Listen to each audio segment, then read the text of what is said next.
Boss Malayalam season 6 ലൈവിൽ ഇപ്പം നടന്നുകൊണ്ടിരിക്കുന്ന ഒരു കാര്യം എന്ന് വെച്ചാൽ നമ്മുടെ ജിൻഡോനെയും ഗബ്രീനെയും കൺഫെഷൻ റൂമിൽ വിളിച്ചിട്ടുണ്ട്. നിങ്ങൾക്കറിയാവുന്ന കാര്യമാണ്, ഇവർ രണ്ടുപേരും അല്ലെങ്കിൽ ഇപ്പോൾ ബിഗ് ബോസിൽ നിൽക്കണം എല്ലാവരും കളിക്കണത് ഒരു ഭയങ്കര ചീപ്പായിട്ടുള്ള ഗെയിമാണ് ഇപ്പോൾ കളിച്ചുകൊണ്ടിരിക്കണം. നല്ലൊരു ഗെയിം കളിക്കണമെന്ന് പറയാൻ ആരുമില്ല. കാരണം എല്ലാവരും അവസരം കിട്ടിയാൽ അങ്ങോട്ടും ഇങ്ങോട്ടും കുത്തുന്നുള്ള രീതിയിൽ നിൽക്കുന്ന ആൾക്കാരാണ്. അതുപോലെ തന്നെ ഒരു അസുഖം വന്നാൽ പോലും നമ്മൾ കണ്ടതാണ്, പല കാര്യങ്ങളും കഴിഞ്ഞ ദിവസങ്ങളിലൊക്കെ നമ്മൾ കണ്ടതാണ്. ഗബ്രീനെയും ജിൻഡോനെയും കൂടിയിട്ട് കൺഫെഷൻ റൂമിൽ വിളിച്ചു. അപ്പോൾ നമുക്കറിയാവുന്ന കാര്യമാണ്, ബിഗ് ബോസിന് തന്നെ മടുത്തിട്ടുണ്ടാവും ഇവരെ കൺഫെഷൻ റൂമിൽ വീണ്ടും വിളിച്ച് വാണിംഗ് കൊടുത്ത്.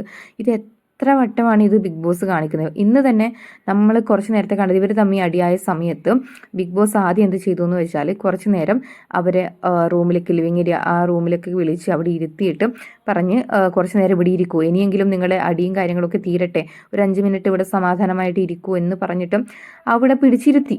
അത് കഴിഞ്ഞ് സ്കൂളായി എന്ന് വിചാരിച്ചിട്ട് ബിഗ് ബോസ് പറഞ്ഞു, ഇനി എണീറ്റ് പോയിക്കോളൂ, അടി തീർന്നില്ലേ, ഇനി പോയിക്കോളൂ എന്ന് പറഞ്ഞു. അങ്ങനെ ഒരുക്കം വിട്ടു.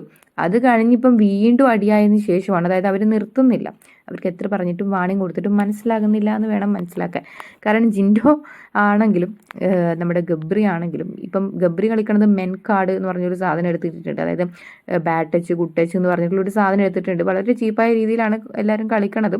അത് ഒട്ടും നമുക്ക് അക്സെപ്റ്റ് ചെയ്യാൻ പറ്റുന്നില്ല. കാരണം പ്രേക്ഷകർക്കാണെങ്കിൽ ഇവരെന്തോന്നാ ഈ കാട്ടിക്കൂട്ടണേ എന്നുള്ള രീതിയിലാണ് ഇവർ കളിച്ചുകൊണ്ടിരിക്കുന്നത്. പറഞ്ഞാൽ ഇപ്പോൾ കണ്ടന്റും കാര്യങ്ങളും ഉണ്ടോ എന്ന് ചോദിച്ചാൽ കണ്ടന്റ്സും കാര്യങ്ങളും ഒക്കെ ബിഗ് ബോസ് സീസൺ 6 അതിൻ്റെ ജാഗ്രതയൊക്കെ ഉണ്ട്. പക്ഷേ നിലവാരം എന്ന് പറഞ്ഞൊരു സാധനം ഇപ്പോൾ ബിഗ് ബോസിനില്ല എന്ന് വേണം പറയാൻ. ഒരു സ്റ്റാൻഡേർഡ് എന്ന് പറഞ്ഞൊരു സാധനം ബിഗ് ബോസിന് ഉണ്ടായിരുന്നു, പക്ഷെ ഇപ്പം അതില്ല. നിലവാരം ഒട്ടുമില്ലാത്ത രീതിയിലേക്ക് പോവാണ്. വിളിക്കുന്ന ചീത്തയാണെങ്കിലും പല രീതിയിൽ, അതായത് ഏറ്റവും തരം താഴ്ന്ന രീതിയിലാണ് ഇവർ അങ്ങോട്ടും ഇങ്ങോട്ടും ഗെയിം കളിക്കുന്നത്. ഒട്ടും എന്താ പറയുക, നമുക്ക് കാണുന്ന ആൾക്കാർക്ക് പോലും അക്സെപ്റ്റ് ചെയ്യാൻ പറ്റാത്ത രീതിയിലാണ്. കാണുമ്പോഴാണ് നമ്മുടെ ബിഗ് ബോസിലെ പ്രീവിയസ് സീസൺസിനെ പറ്റിയിട്ട് നമ്മളൊന്ന് ആലോചിച്ച് നോക്കണത്. അതായത് അവിടെ എന്തൊക്കെ കാണിച്ചു എന്ന് പറഞ്ഞാലും, അതായത് റിയാസ് ആണെങ്കിലും അതില്ലെങ്കിൽ ജാസ്മിൻ ആണെങ്കിലും പണ്ടത്തെ സീസണിൽ സീസൺ 4 അവരെന്തൊക്കെ കാണിച്ചിട്ടുണ്ടെങ്കിൽ അതൊക്കെ ഒരു പരിധി വരെ നമുക്ക് ഇവരെ വെച്ച് നോക്കണ സമയത്ത് അക്സെപ്റ്റ് ചെയ്യാൻ പറ്റുന്നില്ല. അതായത് അതൊക്കെ സഹിക്കാൻ പറ്റുന്നതായിരുന്നു എന്ന് വേണം പറയാൻ വേണ്ടിയിട്ട്. സീസൺ 5 നമ്മൾ നമിക്കണം. കാരണം പറഞ്ഞാൽ അവരൊക്കെ എന്ന് പറഞ്ഞാൽ ഇതിൻ്റെ ഒന്നും എനിക്ക് തോന്നുന്നില്ല. ഇവർ കാണിക്കണതൊക്കെ കാണുമ്പോൾ അവരെയൊക്കെ കാലിൽ വീണ് തോന്നും സത്യം പറഞ്ഞാൽ.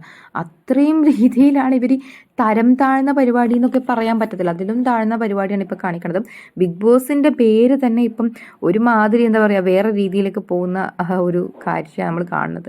എന്താണ് ഇവർ ഈ കാണിച്ചു കൂട്ടുന്നതെന്ന് ഇവർക്ക് തന്നെ അറിഞ്ഞുകൂടാം. ഗെയിമിന് വേണ്ടിയിട്ട് എന്തും പറയാം എന്നുള്ള രീതിയിലേക്ക് പോയിരിക്കുകയാണ് ഇപ്പോൾ ബിഗ് ബോസ്. എന്തായാലും ഇതിനെക്കുറിച്ചുള്ള നിങ്ങളുടെ അഭിപ്രായം താഴെ കമൻറ്റ് ചെയ്യാൻ മറക്കണ്ട. നമ്മുടെ ചാനൽ ആദ്യമായിട്ട് കാണുന്നതാണ്, സബ്സ്ക്രൈബ് ചെയ്യാനും മറക്കണ്ട.